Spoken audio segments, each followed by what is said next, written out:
Hello दोस्तों, आप सभी को मेरा प्यार भरा नमस्कार। पिछले सेक्शन में अपन ने भाजकता के नियम के बारे में बात की थी और आज हम एक नया टॉपिक आपके सामने लेकर आए हैं जिसका नाम है ज्योमेट्री। नए टॉपिक का नाम है ज्योमेट्री, जिसे अपन हिंदी में ज्यामिति कहेंगे। बहुत अच्छा टॉपिक है जिसे हम अपन यहाँ डिटेल से हर एक पॉइंट को देखेंगे। सबसे पहले हम बात कर लेते हैं कि ये ज्योमेट्री शब्द आया कहाँ से है, इसकी उत्पत्ति कहाँ से हुई है। हम देखते हैं कि उत्पत्ति के संदर्भ में कि इस शब्द की उत्पत्ति कहाँ से हुई है। इसके अंग्रेजी नाम को देखने से पता लग रहा है कि यह दो शब्दों जियो तथा मेट्रॉन METRON, इन दो शब्दों से ये बना हुआ है। पहला शब्द है जियो, जिसे अपन हिंदी में पृथ्वी कह सकते हैं। इसी प्रकार पृथ्वी मतलब अर्थ। इसी प्रकार मेट्रोन का सीधा सीधा शाब्दिक अर्थ है मापना, मापन करना, मतलब मेजरमेंट।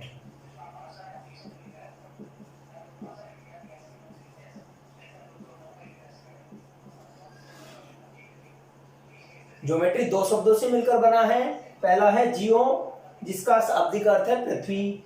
इसी प्रकार दूसरा शब्द है मेट्रोन, शाब्दिक अर्थ है मेजरमेंट, मापन। तो हम यहाँ देख सकते हैं कि ज्योमेट्री का सीधा सीधा सा अर्थ यह हो सकता है कि पृथ्वी का मापन, पृथ्वी का मापन। तो ज्योमेट्री जो विषय है जो मापन से संबंध रखती है, जो कि एक ग्रीक भाषा का शब्द है, जो कि एक ग्रीक भाषा का शब्द है, जिसे अपन यूनानी भाषा का शब्द भी कह सकते हैं, जिसे अपन यूनानी भाषा का शब्द भी कह सकते हैं। सर्वप्रथम ज्योमेट्री के संदर्भ में जो व्याख्या की थी वो यूक्लिड ने की थी।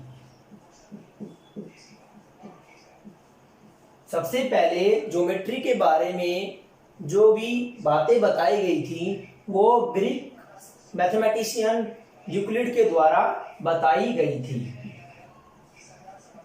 यूक्लिड ही ऐसे मैथमेटिशियन थे जिन्होंने सबसे पहले ज्योमेट्री ज्यामिति के बारे में बताया।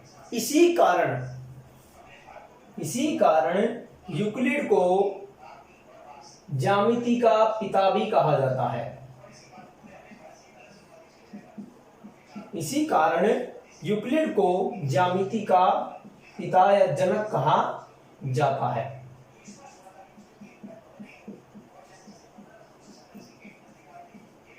Father of geometry.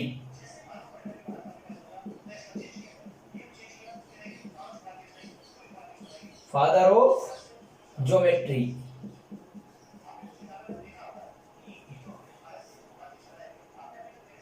तो ये था ज्यामिति शब्द का, ज्योमेट्री शब्द के उत्पत्ति के संदर्भ में व्याख्या।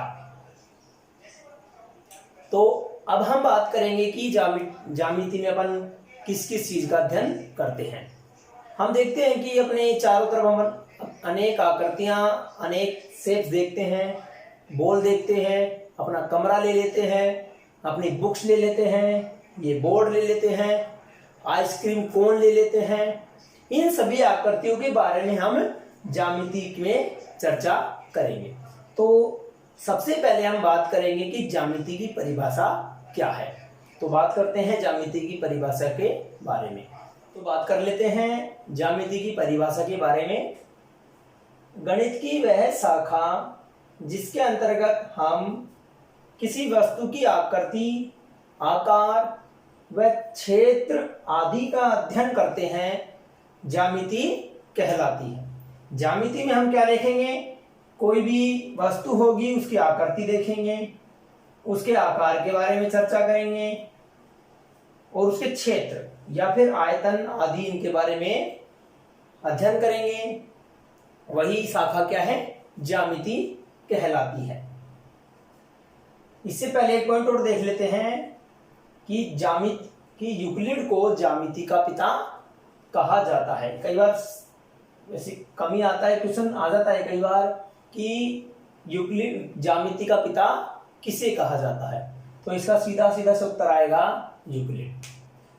अब हम ज्यामिति को डिटेल से देखेंगे कि इस ज्यामिति जो शाखा है गणित की, इसके अंतर्गत कौन कौन से पॉइंट अपन को पढ़ने हैं।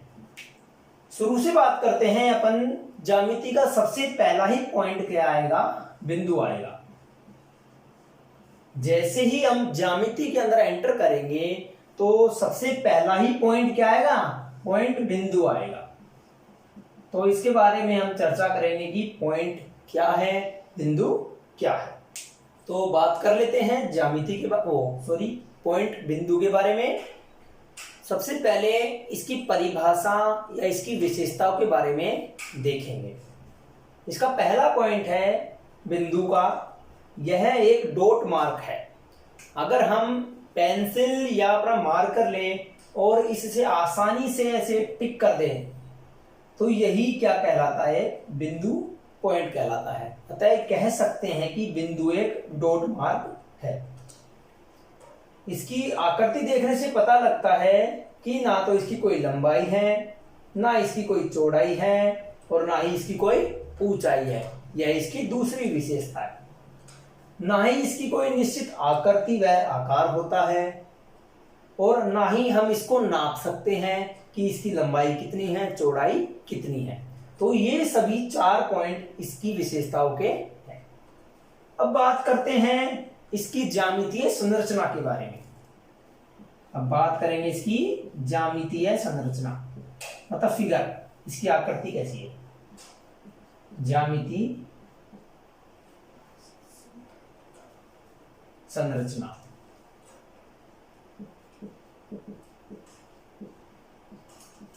इसकी पहली ही विशेषता हमने देखी थी कि यह एक डॉट मार्क है। पेंसिल की सहायता से अगर मैं इस प्रकार बना दें और आसानी से जो संरचना बन के आए इसे डॉट मार्क की, वही क्या है? बिंदु है। ये किसकी संरचना है? बिंदु पॉइंट की। ये इसकी ज्यामितीय संरचना है। अब बात करते हैं इसके नामकरण की। अब बात करते हैं इसकी नोमेनक्लेचर, नामकरण की। किसी भी पॉइंट का नाम हम अंग्रेजी के बड़े अक्षर से रखेंगे। अगर हम बात करें इस पॉइंट की, अगर मुझे इसका नाम रखना है तो मैं इसे कह सकता हूं पॉइंट ए। ये इसका नामकरण हो गया। लिखेंगे पॉइंट ए या बिंदु ए।